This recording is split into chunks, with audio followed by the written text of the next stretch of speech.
What's going on, y'all? Welcome to another Friday night of live, interactive sports talk. I am one half of the dynamic duo of sports talk, Stephen Boss, joined as always by my co-host, the one and the only. That would be me, Cool McCain. And together, we are the The Play play Callers. callers.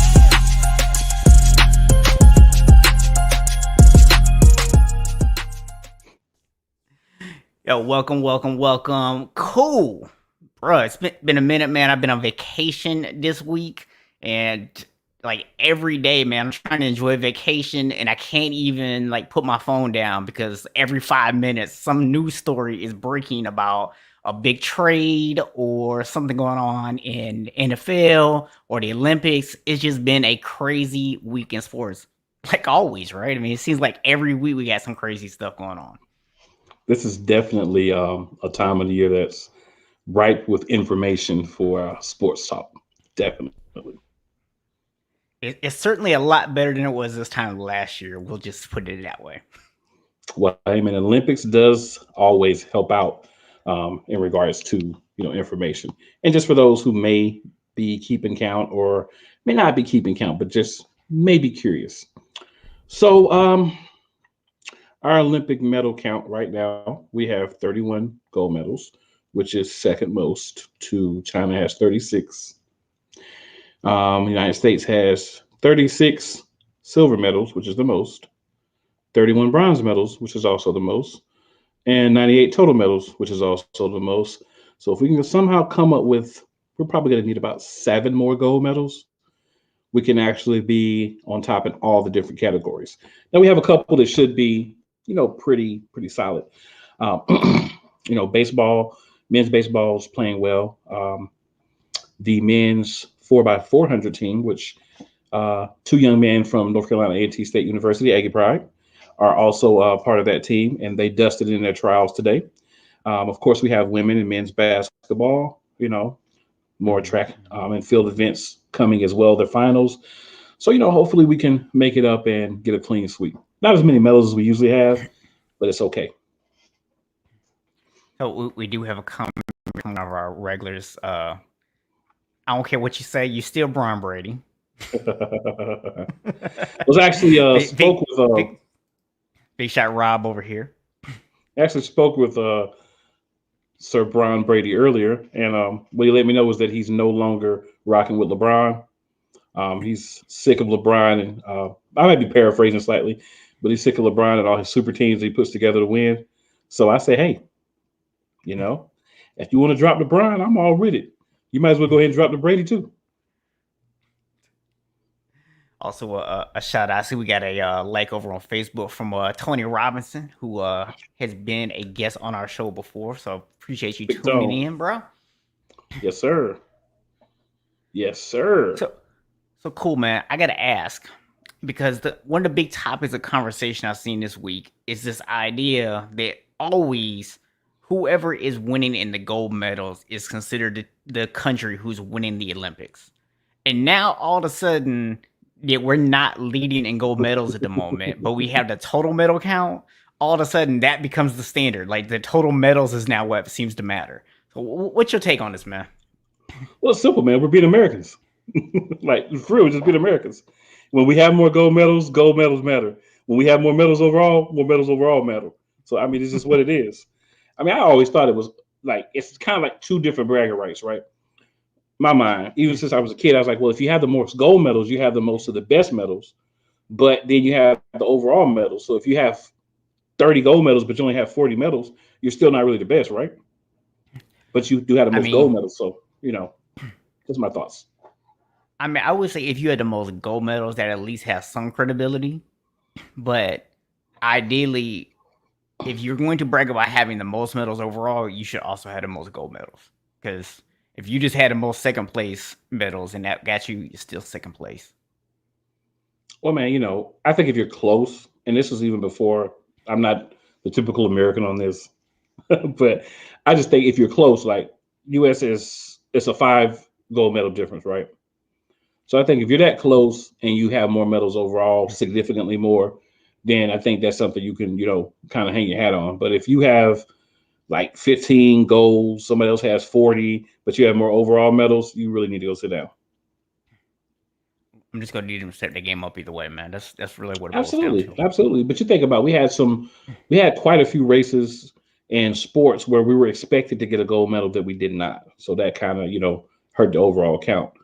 But it is what it is. It happens every year. People get upset, but you know what? We still rocking. We still got some days. We still got time. It's still all good.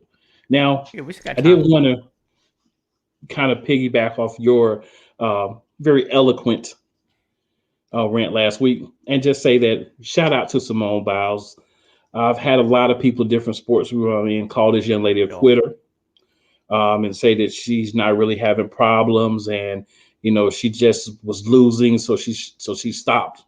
So I want to let y'all know she's been working to get cleared. She was actually the whole entire time, and you can go Google her interview or go on YouTube and find her mhm. interview, and you will find out this information. She was actually training the whole time separately, hoping to be able to get back in competitions. The only thing that would clear her for was the balance beam, and then she had to change her landing because her problem is she's not responding properly when she's doing jumps and landings and things of that nature. So she had to do a simplified landing, which caused her to end up with the bronze medal. But she got back in the saddle. She did the balance beam, and she ended up with the bronze there. So big shout out to her. Big shout Yo, out to the women's national team. They did lose and not qualify for the gold medal game, but they did win the bronze medal game. And sometimes you lose, man. Like they've been winning for a long yeah, time. Sometimes you lose. So shout out to them as well. Those are two teams I definitely wanted to highlight, or two different Olympic medal winners that I wanted to highlight just because they're both near and dear to me. yeah. I mean, one thing I think a lot of people probably didn't pay attention to was when Simone did the balance beam at the last Olympics. She also took bronze in that one too. So for her to actually even come back and earn the bronze. So a lot of people I think might have this idea of, oh, she's the GOAT. She should have gotten gold, so, getting bronze isn't a big deal. I mean, this is something where she only got bronze when she was 100% last time. So to be able to come back after everything she dealt with over the last week and still actually medal, especially when she had to, like you said, cut back on her routine, that's impressive. Absolutely, man. I mean, there's been several different, track and field. I've been watching track and field, some amazing, runs by people from the United States as well as people from Jamaica and other countries. It's been Yep. great to watch, man. It's just awesome. And the thing I've loved most about the Olympics is the camaraderie among the different countries, right? Like we Yep. saw a lot of the swimming events when people set a world record or they dominate in the win, the people in the lanes close to them, no matter what country, were coming over hugging them. I think they've spent a lot more time together than normal because of the Olympic Village, Yep. and they can't really get out and do a lot over there, and it's kind of rough for them, man. I mean, they're stuck. Yep. They're pretty much in a bubble. Think Yep. about the NBA bubble before Olympics. That's pretty much what we have going on right now for those people that are still in Tokyo and for those who've already went back to their respective countries. So man, it's great to see. I think it's happy. I think people are just glad that they're in a situation where they can do that. And I'm happy for them because those people worked their entire lives, a lot of them, to get there. And also, man, the women's beach volleyball team won gold yesterday. I actually watched the match.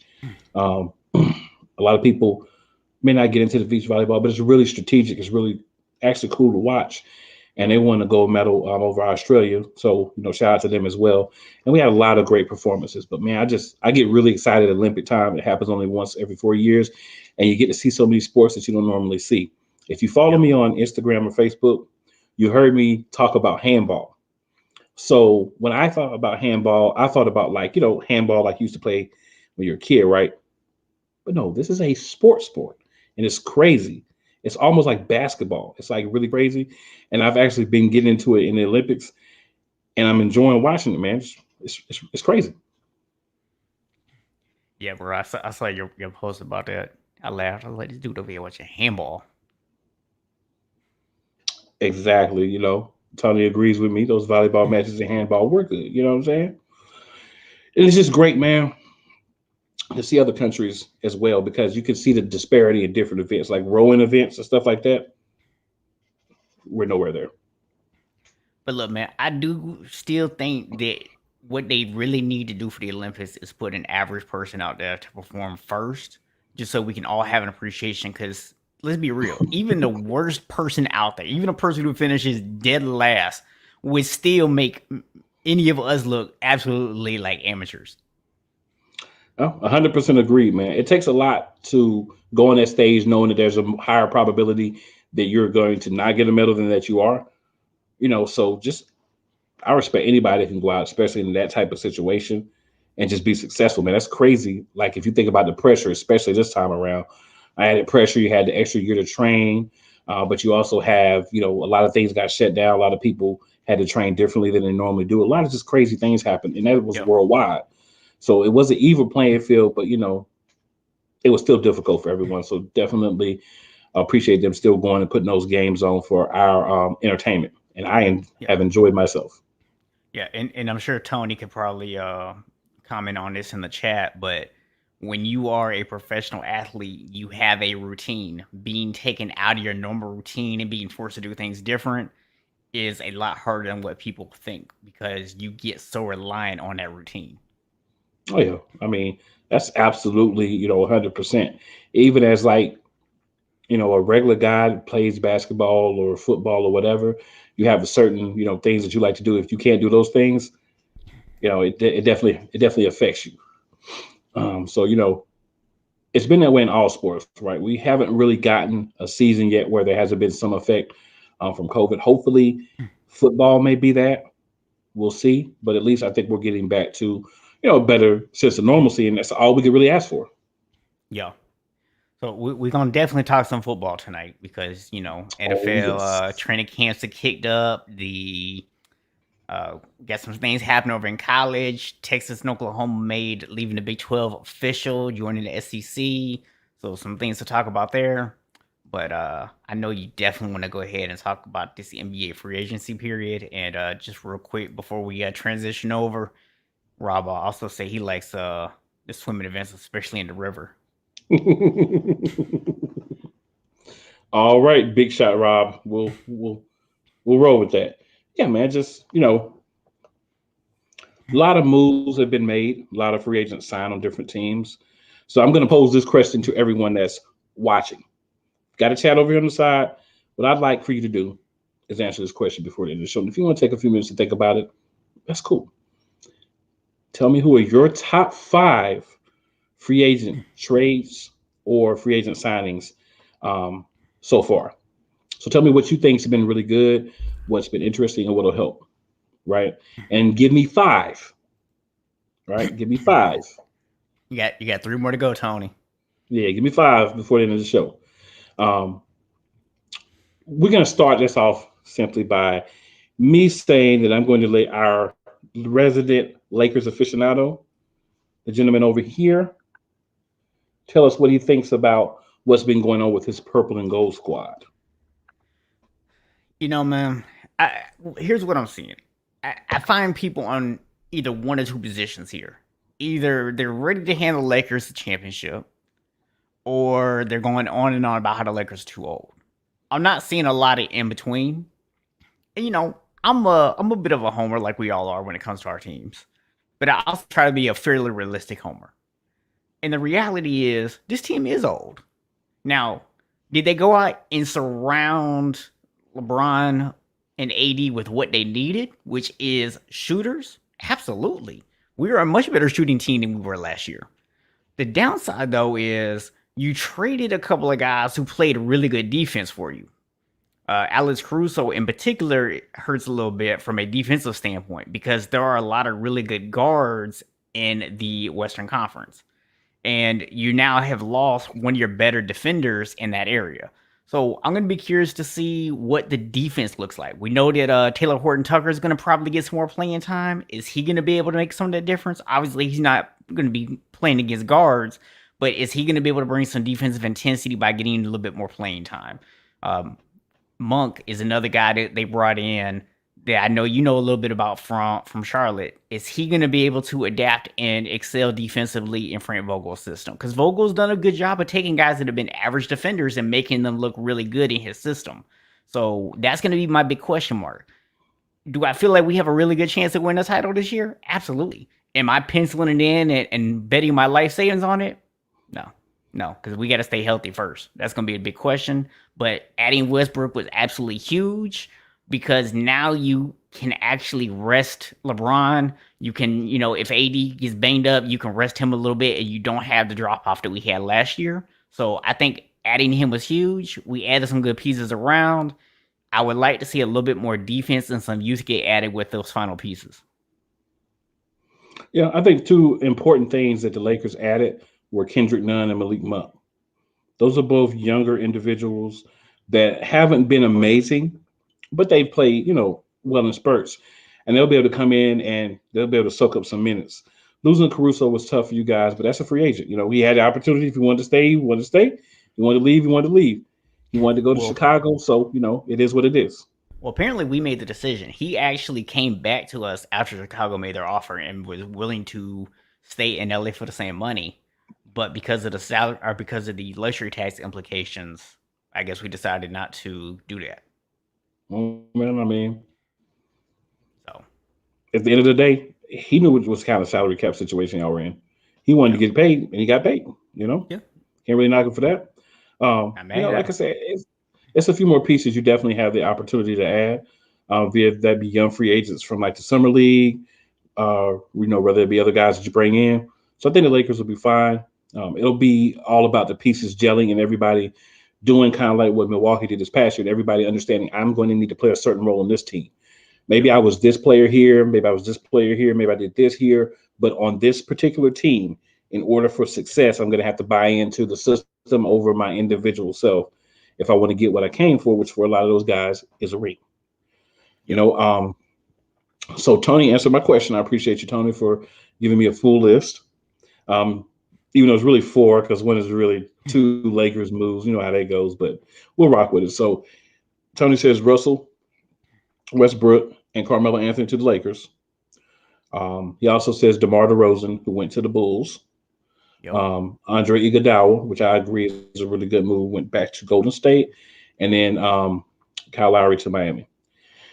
So Miami kind of hit me a couple of different ways with their free agency moves. Right, spent a lot of money. They signed Duncan Robinson to a pretty exorbitant deal for what he brings, but not my money. Right. But then you ended up being able to bring back Victor Oladipo, um, as well as getting Kyle Lowry. Um, and you also signed PJ Tucker. So when I look at Miami, I think you got better defensively. You kind of brought in that guy that kind of does what Jay Crowder did for you a few years ago. But as someone who covered the Bucks last year, this is not a guy who's going to get you much offensively. Yep. So he may be able to offset what you don't get from Duncan Robinson defensively. I'm just kind of looking at what I see as their starting lineup so far. And I think with what you paid Robinson, you're going to have him in the starting lineup as your shooting guard. And I kind of asked myself, is that really going to be a guy that's going to be able to guard someone from the other team on a nightly basis, right? You're going to have to try to find um, the least productive offensive player for Duncan Robinson to try to guard. So that could be, a little tricky for them. But I think they made moves based on what they felt like they needed. Tony says PJ is a good move. PJ is a good and a bad move at the same time. And I say that because you're paying him like what, 15 million over 2 years. So you're putting quite an investment in a guy who's not going to give you a lot at this point offensively. And you have a guy that's a dog on defense and a leader already in Jimmy Butler, who you also gave some fresh funds to. So it's a little redundant, but it can't hurt to have a couple of guys like that. But it's not going to have the same impact, I don't think. And that's not a knock on PJ Tucker at all. But just I think you already had a guy that feels 2/3 of the things that PJ Tucker does in Jimmy Butler. So you kind of are redundant with that. But it was a low cost option. 15 million is 15 million. Yep.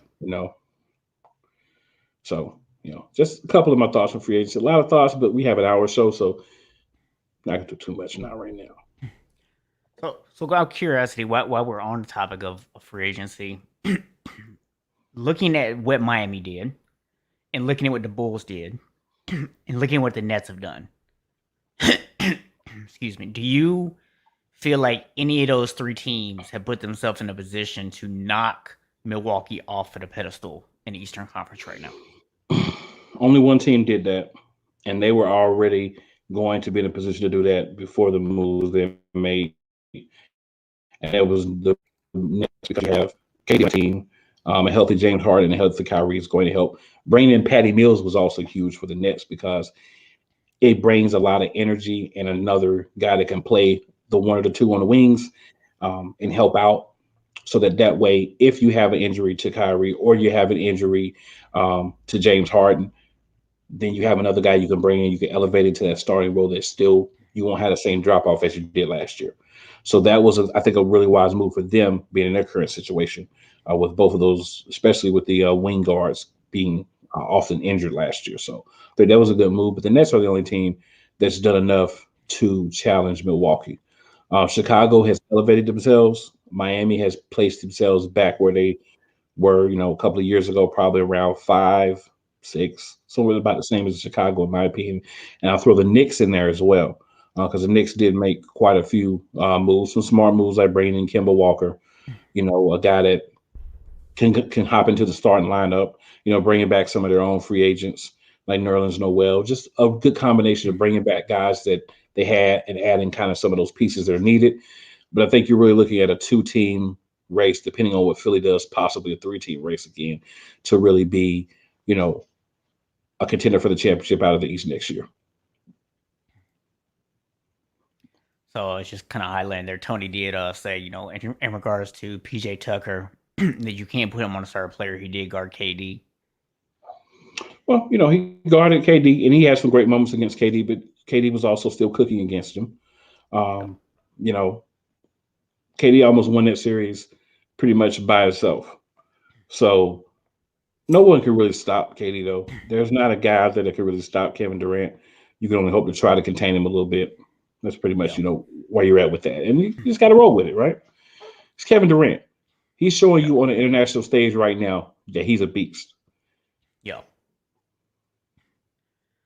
Yeah, I mean, Pat Mills, I agree. That was a huge get for them. That was a guy that I was hoping we would get with the Lakers. He ended up choosing the Nets instead, but that was a good move for them. And Tony did also point out, Dwight back to the Lakers.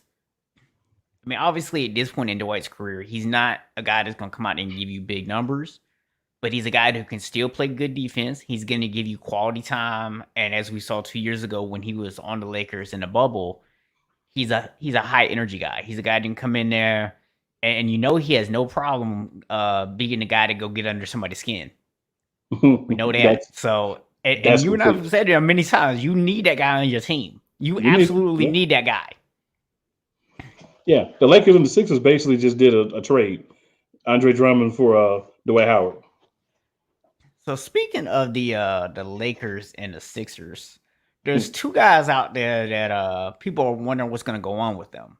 So number one, gotta talk about this Ben Simmons thing because Ben Simmons is apparently took his ball and like put it in a suitcase and ain't answering it. Because that dude said, I'm not answering y'all calls, I'm not dealing with y'all, I'm done, trade me. So what do you think is gonna end up happening with Ben Simmons? Because that contract's a beast. Here's the thing with Ben Simmons. Clearly he's not watching our show, but if he was, what I would say to him is simply this: Ben Simmons, you need to take the time that you are not answering anyone's calls, and you need to find a gym. Matter of fact, you need to find an outside court with a double rim, and you need to shoot on it, and you need to shoot some more. And then when you get tired, you need to shoot some more. Because at the end of the day, you're getting paid $34, $35 million a year, and you can't shoot. Yeah. And now you want to be traded. You're not talking to the team that you cost a chance to go to the Eastern Conference Finals because you couldn't put the ball up in the post. You couldn't make free throws. You couldn't make jump shots. And now you're mad at them. You should be mad at whoever your trainer is. You should be mad at whoever's in your camp. You should be mad at your high school coach. You should be mad at your college coach. Those are the people that you should be mad at. Because let's be real, when you came into the league, the big concern was your offense, your jump shot. It hasn't really improved. You had 1 year, a couple of years ago, 2 years ago, I think, where you were decent, but you're mad at other people because you can't improve your jump shot in the offseason. And then a fan calls you out, you get on Twitter and talk about his lips. I bet he could outshoot you. I bet he could. Because he probably at least shoots the ball every day. Look, Tony said that Dwight told him to bend his knees when he shoots his free throws. So, this past year we had everybody doing the countdown with Giannis. We need it. I don't even care if Ben Simmons end up on the Lakers. I want to see this happen, bro. Every time you do go to shoot a free throw, I want people to start chanting "bend your knees." Man, listen, this dude. So here's the problem with Ben Simmons. Like, seriously, Philadelphia has put themselves in the worst situation possible. And when they signed into the contract, I was like, I don't know why they're doing it. I told you that. Yeah. You can't do the things that are important. You can hack a Ben at the end of the game. You can leave him open on jump shots. All you have to worry about is him driving. And listen, he's so bad. He's worse than Giannis. When Giannis makes 1 or 2 threes and he takes 5, this dude could take 5 threes and make none of them. Bro, the fact that we are actually talking about a player who plays the 1 or the 2 being a target of the Hack-a-Shaq philosophy is ridiculous. That's ridiculous. If you played a 1 or a 2, you should never have somebody targeting you to be like, that's the guy I want shooting free throws. You never should, man. You never should. And that's the only thing. Like, defensively, Ben Simmons, he's a quality dude. You know what I'm saying? But he's not paid like a defensive specialist. That's why I think, you're put in a bad situation. A team like Sacramento, or somebody like that's probably going to end up with him because it has to be somebody, if they even trade him, it has to be somebody that says, you know what, we got to get something for him. Honestly, if I'm Philadelphia, this dude acting like that, I talk to his agent, I just say, look, man, how about this? You want out so bad, tear up your contract and go sign wherever you want to. Let us get that cap money back and get on. I mean, I know people say, oh, you don't want to give up people and lose the ability to bring in something back, but you're not going to get value for this dude anyway. You're not going to get value for a guy that cannot produce outside of the paint offensively. You cannot get that. This is a guy that has proven over the course of his career that he cannot. And if the reports are true, he hasn't been spending up until now the time in the offseason to try to get better. If you don't want to get better, you can't shoot. Why would I want to bring you in? That's my question for every team. Why? Tony, you must think they ain't got no sense over there in Portland. If you're Portland, Tony says send him to Portland and trade for Dame. If you're sending him to Portland, you're sending Joel Embiid and a draft pick. Pretty much. If you think you're going to get Dame. So here's what I'm going to say, though. For what they think they're going to get, they need to look at the other guy that I was bringing up here, and that's Dennis Schroeder. This is a guy that turned down 20+ mil from the Lakers, right? Because what was it, like 84 million was the total contract that he turned it down. Like 4 years, 84 million is what I read. So it was a little over 20 mil a season. So he turns that down, and he's still out there on the market. Now, there might be a team out there that wants him that just can't afford to bring him in, and they're looking at a sign and trade. But out of the teams that actually had the money to bring him in, nobody actually extended an offer to him to try to bring him in. And he's a guy who can shoot the ball. He's a guy who actually can lead the offense. So if a guy who can shoot and can lead the offense can't even get picked up at 20 million, what makes you think that anybody is going to give you multiple first-round picks to take Ben Simmons and his contract off your hands? If anything, they probably feel like you should be giving them some first round picks along with Ben Simmons just for taking a contract. Yeah, man, I don't know what Philadelphia's thinking. We could probably spend 3 hours just talking about whatever the thought process is has gotten them to this point. But at the end of the day, man, I think Schroeder's going to get somewhere either by a sign and trade or just flat out being signed. But I think he's going to have to humble himself and realize it's going to be another prove it year. You didn't prove anything last year. Yeah. You hurt yourself. Well, you got Oklahoma City and I think one other team are the only two teams left even with the cap space. And Oklahoma City doesn't need him because they just signed No. Shai Gilgeous-Alexander to Yeah, I forget who the other team is, but it's not somebody he'd actually want to go to. it's probably Sacramento. They always have cap space. I think it is Sacramento actually. They always have cap space. But nah, seriously, man, it's just gotten so crazy with how things are going with some of these guys and contract expectations that you have to understand you have to perform. Like I read an article that was talking about it was highlighting Montrezl Harrell and Kyle Kuzma and Schroeder. It was basically saying how these are three guys that are examples of why when you're a younger player, still, at that point of your career, you don't want to be on a team and definitely sign with a team in the case of Schroeder and Harrell, basically ring chasing. Because what you do is you make yourself look bad over time that season, and it is hard for you to get your value back up on the market. So I think that's what you have with Schroeder. The same thing you had with Harrell. He opted into his deal because he probably wouldn't have got more than that any other way, just based on what happened last year. A lot of it isn't their fault. It's the system they were placed into. With Harrell, he was playing good when he was playing, but then all of a sudden they started playing Gasol more, and they brought in Drummond. So it kind of just, I don't know what their thought process was. But I thought Harrell played better than Drummond or Gasol personally. But obviously I'm not the coach. Yeah. And I think it's really weird when you see that young guys kind of have to learn a lesson of it's okay to go lose, get your numbers up, develop, versus I'm going to take a step back and play with these great players and try to win a ring. Yo. So one thing that I found, interesting and just kind of looking at some of the moves that people made was you had some teams that was like, hey, we're going to go out, we're going to try to actually put together a competitive squad. We're going to try to go out and compete. We saw a lot of that mostly in Eastern Conference. It seems like a lot of the Western Conference teams just kind of looked at what the Lakers were doing and were like, well, oh well.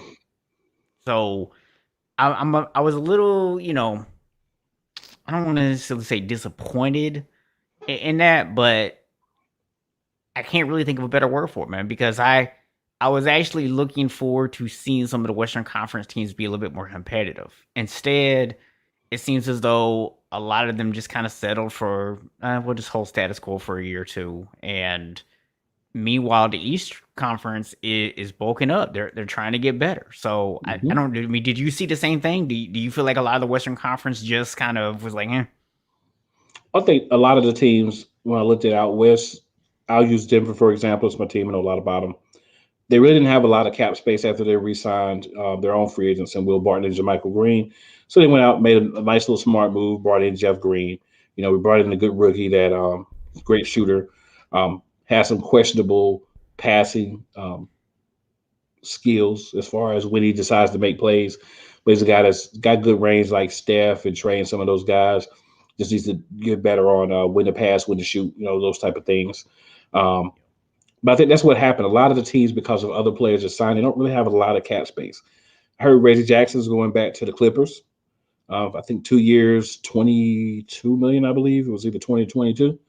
that's a guy, and I'm surprised they actually didn't get another deal out there. But yeah, he's going back to the Clippers, which is where he was at last year. They're going to bring him back in 2 years. But I think you just have to really look at it and just kind of understand that a lot of these guys, the cap, right? Because the cap is on the downslide because of everything that's been happening. So it's not as much money to give. And I think some of the guys is just going to matter, once things go through that first wave, we're going to have a lot of really good guys that are going to kind of be sliding on the back end. And they may have to take 1 year deals, a little bit less than they really want just to get in the right situation and prove it. Now, another great move that was made and has been well received is Kelly Oubre coming to the Hornets. Yo. And he'll be great, young, athletic, decent shooter. He's shown that he can be productive, especially when he's given the opportunity. And I think he'll have a good opportunity in Charlotte to show his skills. Um, so I think that's a good move for Charlotte. They needed a big, but honestly speaking, a lot of teams need a big. There's just not enough out there. Yo. Yeah, I mean that's the thing, man. When you get certain positions, when you talk about needing a big, or you talking about needing guys who can knock down threes. I mean, those guys don't grow on trees, and everybody needs They them. don't. Yeah. And Charlotte lost Devontae Graham, but they also added Mason Plumlee. So, So, Tony said, "Can play defense." I'm gonna assume he's talking about Umbre. yeah. Yeah, I know he had some comments earlier about Montrez had a good year. He was a sixth man of the year with the Clippers. Different organization, Tony. You know this better than most of us do. Sometimes you get in a bad situation and you don't play as well as you should, or you could have if you were in the right situation. A lot of people were surprised that Montrez went to on the Lakers. Looking back, he probably would have made another decision if he hadn't known the outcome. But it is what it is. Yeah, yeah. Well, I mean, I told you last year when we were getting ready to sign Andre Drummond, I didn't know if it was a good move because I just felt like it was a bit redundant, and that's exactly what ended up happening. It ended up basically causing a logjam, and then you got a guy like Harrell who, I mean, I said during the playoffs he should have been on the court, and he wasn't because they were like, oh, we want a little bit bigger guy out there, and that's fine if you want bigger guys out there if those guys are actually earning their minutes, but they weren't. Now I will say this. I know we spent a good amount of time talking about the NBA, but I will say this. Washington may be a pretty good team next year. As you look at what they've done, they brought in KCP, to be a guy off the bench that can play defense with length. You brought in Kyle Kuzma, who's going to probably slide into their starting lineup. You brought in Montrezl Harrell, who can, start for you if you need, or you can bring him off the bench. They signed Spencer Dinwiddie, so they made some moves. And you still have Bradley Beal. He said he's not going anywhere. So when you got Bradley Beal, you got a chance. You got a point guard and Dinwiddie. You got Bradley Beal.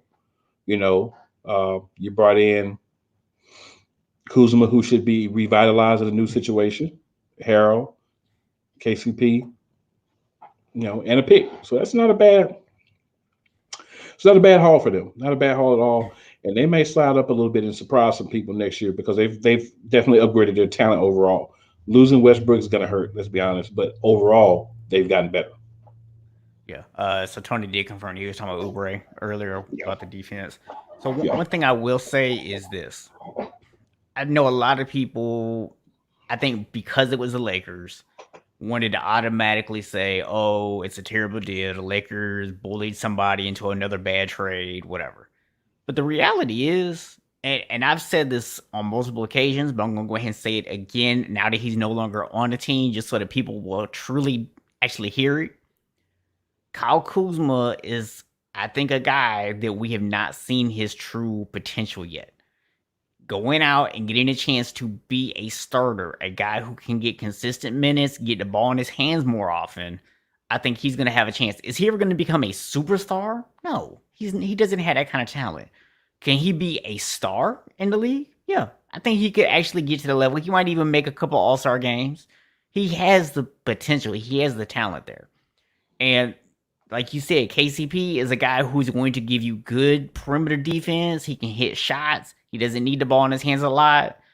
And Harrell, you got a high energy guy who is going to come off the bench and can give you points. As Tony pointed out, 6th man of the year a couple years ago. So it's not as if they got just a bunch of scrubs. They got talent back, and they now have 3 pieces that they can utilize as a team instead of one guy. So to me, this was a win-win trade. LA got what they wanted in their 3rd star, and Washington got some solid young players to build around. It's a win-win situation to me. It was a good trade for everybody. I mean, I think if you look at it, I say Washington could have done a little bit better, but I mean, getting that massive contract off the books also played a part in that as well, right? Because you're not going to get someone to give you, tit for tat when it's a massive contract as Russ's is. So I think, They did fairly. I don't think they got robbed, but I don't think they got top of the market for Russell Westbrook, even with that contract either. But I think it was somewhere between decent and, you know, pretty good return. Um, it's just been so many different moves, and then we got a lot of rookies that are going to be coming in. We're going to see. We've got summer league, so we're going to be able to kind of gauge at least some of these young players against other young players, and we'll have a couple of breakout guys from summer league that'll make teams, and make some teams better. So I'm just excited, man. We're getting to that point where we're going to have a full off season for basketball for guys who didn't play in the Olympics, or at least close to a full off season. Um, we're going to get into some NFL training camp stuff, of course, in a few moments. We've got the Olympics winding down. We've got, college football is going to be starting soon. So a lot of crazy things going on. And, since we're talking about college football, you may or may not heard there's something that kind of went on in regards to college football. And that would be Texas and Oklahoma officially leaving their conference as of 2025 right now. Yeah. And being invited to and accept the invites to the SEC. Now, also along with that, there was a bogus story, completely bogus, rebuffed by both universities, that was stated that Florida State and Clemson had also reached out to the SEC. Both universities have basically said, no, that's not what happened. That didn't happen at all. It did make sense for either one of those guys to leave. They're in a place where they can, if they have a good season, always compete, at least against no one but each other, honestly, most of the time, for a spot in the national championship game. You don't leave that, especially in a conference that's really good at basketball. You wouldn't leave that unless it was super lucrative for you. And going to a super conference where there's 5 or 6 other teams that are going to be difficult doesn't make a lot of sense. Yeah, I think that one comes down to it's money, right? If Florida State or Clemson lead ACC, it is purely a financial decision. That's the bottom line with that. And I think for Texas and Oklahoma, that's what it came down to. I'm going to be curious to see what happens with the Big 12 now, because the Big 12, they might try to come to the ACC and take some teams. They might just get eaten up by the other conferences. That's what's going to be interesting to see what's going to happen with them, because you just lost several teams over the last couple years, and now you're going to be losing your Big 2. So, I mean, do you really feel like the Big 12 can survive this? Where's the thing? I think you can survive, but it depends on what direction you want to go. Right? I know there was some talks I read about Big 12 and Pac 12 possibly merging. Doesn't make a lot of sense to me, but this type of situation can make for strange bedfellows. I think if you're the Big 12, what you're doing is you're looking at lower conferences. You're looking at some of those guys and saying, who can I bring in that's kind of on the up and coming, that will fulfill the current academic requirements that the Big 12 has, to bring some of those guys in, bring some of those other conferences in. I think if you're the commissioner, people that work for the Big 12, you're obviously going to do everything that you can to, bring teams in. You got the AAC that may be looking to swoop in and get some of the people from there. I could see the ACC, attempted to Pac-12, Big Ten. Like, right? Let's be honest.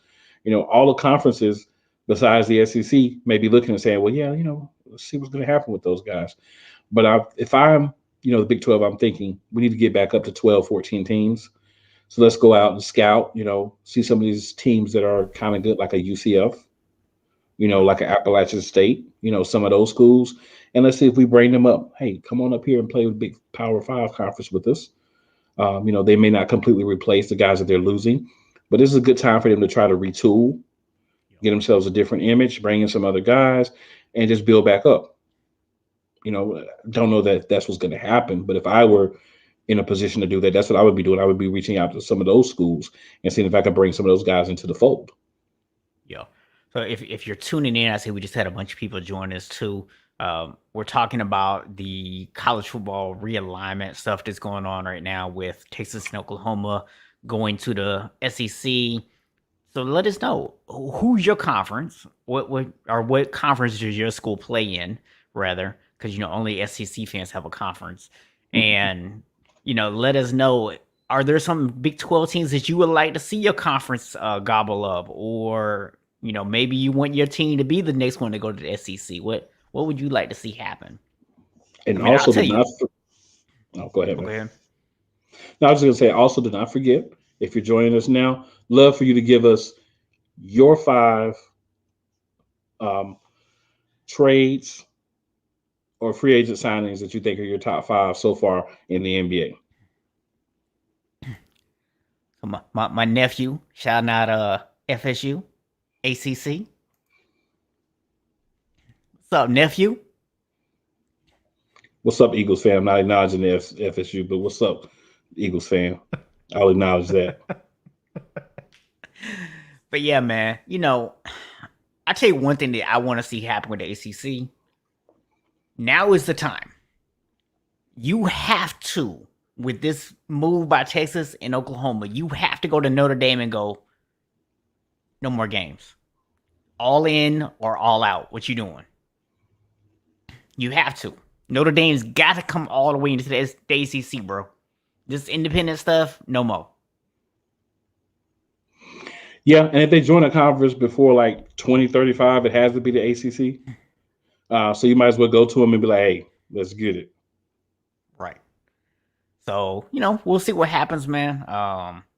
It's going to definitely be a story that we'll be talking about a lot going forward for sure. Because I don't think we've seen the end of this realignment stuff just yet, man. Chris brings up a great point. So what schools do you want to see, Chris? I mean, because let's be realistic.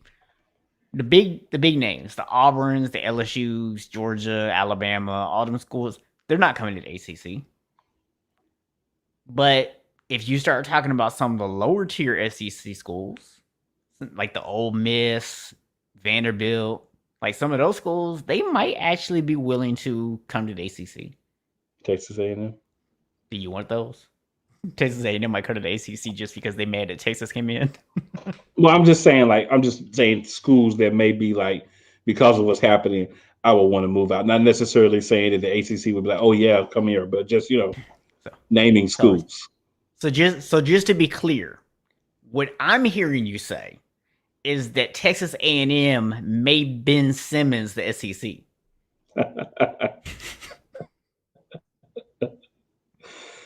I'm not quite saying that, but I will say that that's what I heard. I wouldn't be surprised. I wouldn't be surprised if they decide to go that route.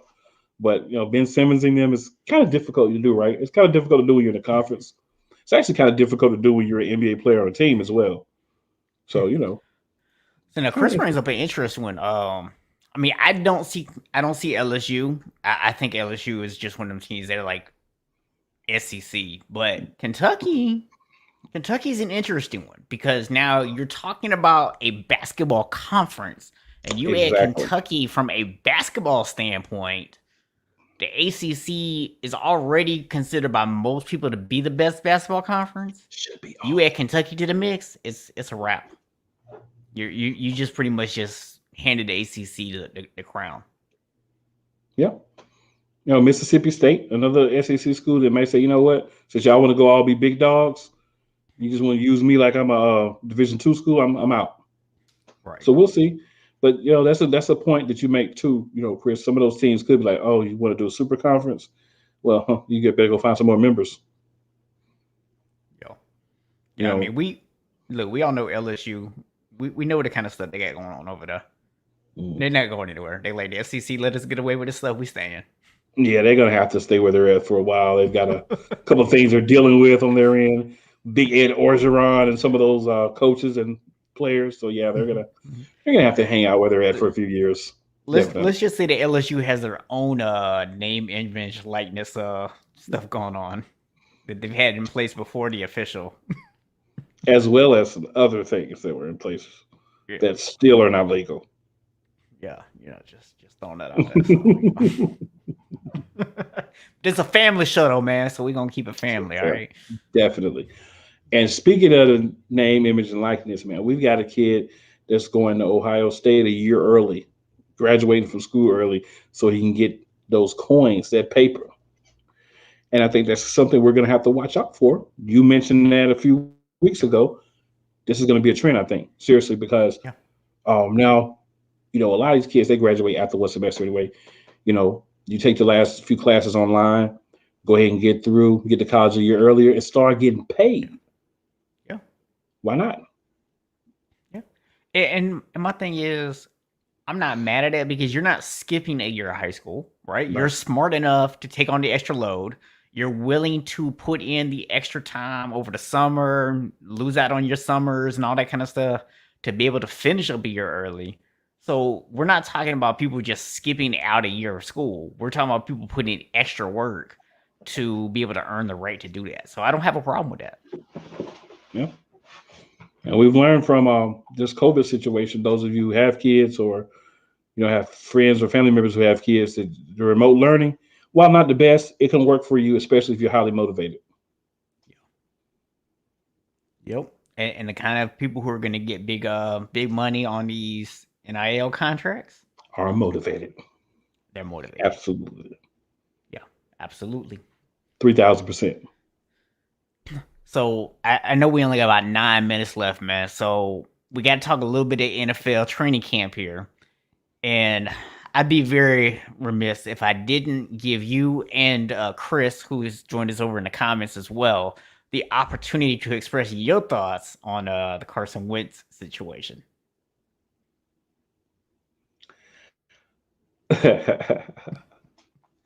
So it's real simple for me, man. It's real simple.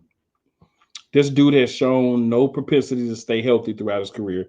He's played the full season one time, left in the playoff game that season with a concussion from where he ran. I can echo what Chris says about trash.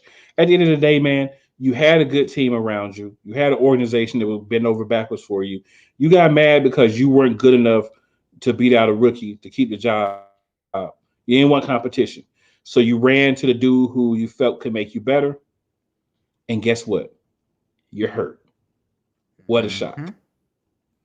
Now, new reports say he may be back by like week 2 or 3. I'm only worried about what that dude do for this year. I'm hoping he plays 75% of the stats because he's not going to get him to the playoffs because he's Carson Wentz.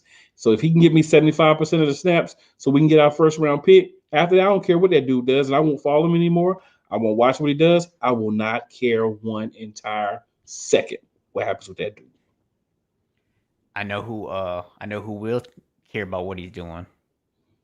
Bleacher Report will care, man. They'll be telling you what to do for the next 6 years. And I completely agree with what Chris says. I hope Nick Foles goes to Indy. One of my friends posted that on Facebook earlier, and I was like, go ahead and go, Nick Foles. Because what makes it so great is that's what started his whole descent into people don't believe in me, is when you got hurt and we won the Super Bowl without you. Yep. Bro, I'm actually gonna rephrase that to what you said the other day, which is you gonna go and bring in the dude that broke this dude in the first place? I What did you say that the other thinking? day. What I you did say that the other day. thinking? I mean, And I for followed it up. real. And I followed it up with a good job, Frank Wright. Good job. Now, I'm gonna be a bit of a homer for a second, but I want to acknowledge what's going on over in San Francisco because the big story that I keep hearing all over the place is Trey Lance looks amazing. He's like basically, a walking deity out there. He can do no wrong. He's like floating in midair. He's like dropping dimes with like angel feathers on them. Like just the hype is ridiculous. I mean, I can't wait to actually see this dude on the field just based on what I'm hearing. But the reality is he's still a rookie. He still hasn't played a snap in the NFL. You have a guy in Jimmy Garoppolo who, yes, he has his limitations. And yes, I want to be able to see Trey Lance get into that starting role sooner rather than later. But Jimmy took us to a Super Bowl. You don't take a guy who took you to a Super Bowl and just go, oh, we're just going to go ahead and put you on the bench and start this rookie. No, you don't do that. And I want to actually give Kyle Shanahan a lot of credit because he's trying everything he can to slow this hype train down. While at the same time giving Trey Lance every opportunity to be able to show that he deserves the starting job. So that's not the easy thing to do. So I do want to actually give him kudos for that. I'm curious if you see the same thing as an outsider. I think it's funny that they haven't put on pads or been hitting or anything yet, but we're already talking about how great Trey Lance is. And I tell you something, when I'm looking at my team, the Eagles, I got to just quickly talk about the battle for left tackle between Andre Dillard and Jordan Mailata. So, according to every report, Andre Dillard looks like trash, a wasted first round pick. And Jordan Mailata is just destroying and dominating him in that competition. It really shouldn't even be a competition anymore. But I am glad that the Eagles at least are saying, you know what, man, let's wait until they put pass on and we really start hitting before we start making a decision. Now, also, everybody's seen, Chris, I'm sure you've seen this as well, all the talk about we still may go out and bring in Deshaun Watson. I'll pretty much put it like this.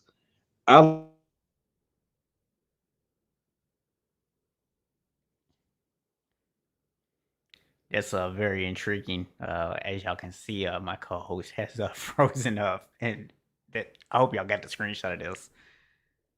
So Chris, while he's frozen up, I will go ahead and respond to you. So I'm assuming when you say when did Jimmy do that, what you're actually saying is the defense and the running game pretty much carried the team, and I don't disagree with you. The thing is, Jimmy also did go out there and win some games. He played really well in some games. And if you look at the record with Jimmy at starting quarterback and you look at the record without him, it's a big difference. So you have to at least give Jimmy some of the credit for those wins. But I also agree with you that he's gonna probably be hurt by week 4. So yeah, that's why we went out and spent a 3rd round pick on Trey Lance. Yeah, I mean, I was just saying, like, if you want to win right now, Deshaun Watson is the option. Let's be real. Like, Hurts, he could be great, but we can have a few years for him to learn and see what's going on.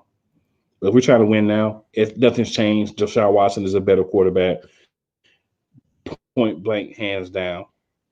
Just, you know, if you want to win, you got to go to the guy that can help you win right now. Yeah. Chris said he also thinks that the Jets and the Panthers will sneak up on people this year. I think the Panthers will. Like this. Chris, I'm going to tell you my thoughts on the Jets.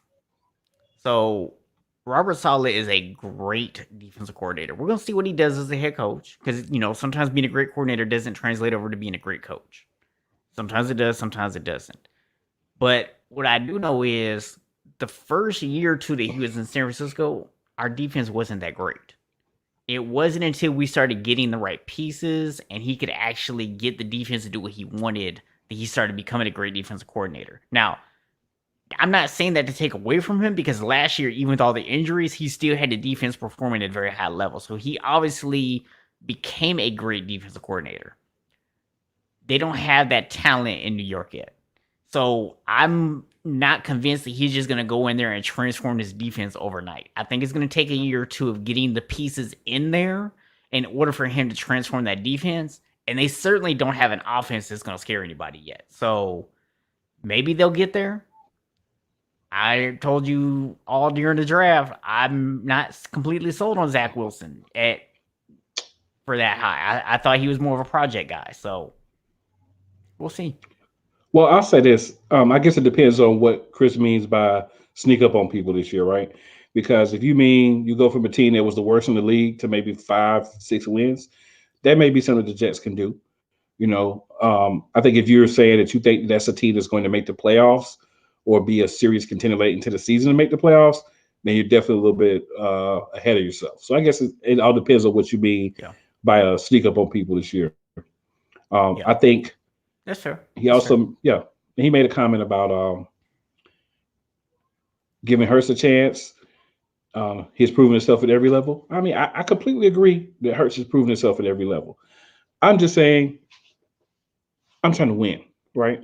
Yeah. The best option for us to win this year would be Deshaun Watson. Now, could Hurts come out and show people a lot of things that we're not expecting? Completely. It happens every year, right? You have guys come out and you don't expect them to be as good as they are. But if I'm looking right now and we can make a trade and bring in Deshaun Watson, I'm for it. But also it depends on what we have to give up. So let me say that as well. If we have to give up, Ertz, 2 first and another important player on our offense or defense, then maybe we need to step back from that.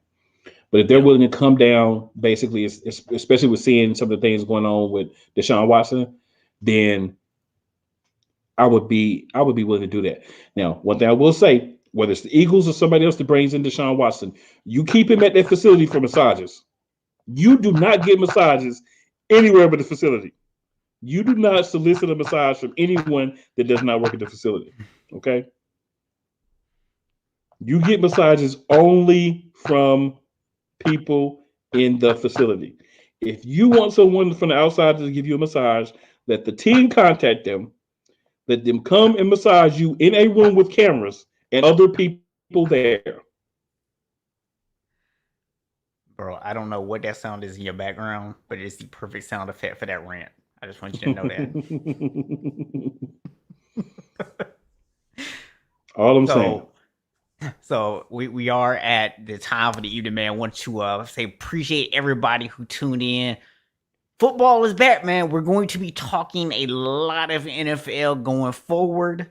And it will not just all be 49ers and Eagles. We'll actually talk about other teams. But, we only had a couple minutes talking NFL, so of course we had to be a little bit homeristic tonight. I mean, I'm a bit what it is. I'm gonna blame Chris for coming in and being an Eagles fan and talking about the Eagles. We're gonna put it all off on him. So Chris had a great show. Can't wait for the next. Appreciate you. And make sure y'all tune in, hit that subscribe button, going over every Friday night, 7 o'clock Eastern Standard Time. Y'all make sure y'all be here for live, interactive sports talk. And if you can't catch it live, it's on the site. Let's get it. Absolutely, man. So next week, Friday night, 7 p.m. Fox. Cool. The play call.